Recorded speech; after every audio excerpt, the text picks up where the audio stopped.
แต่กระสังลาไม่ออกพุทธเสกเนาะจากบ้านร่มเทียนดีต่างทีเนาะบ้านร่มต่างทีมันเป็นอะไรที่เราก็รู้อย่างยังของคณะปัจจัยการที่ทำด้วยสภาพเราเอาไว้อยู่หน้าเราคุณเชื่อว่าสมุทรจากบ้านข้าวต้มกู้คุณข้าวโพดวันกวันนี้ทุกวัน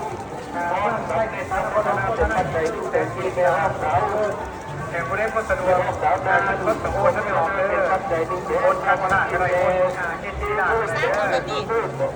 จากการที่ตั้งค่าหน้าคณะเป็นปัจจัยที่เกิดการใส่ท่อเขาวัดที่คนได้นั่นเองนะครับเป็นปัจจัยที่ได้สังคมก็คอยเป็นบุญเป็นกุศลคุณค่า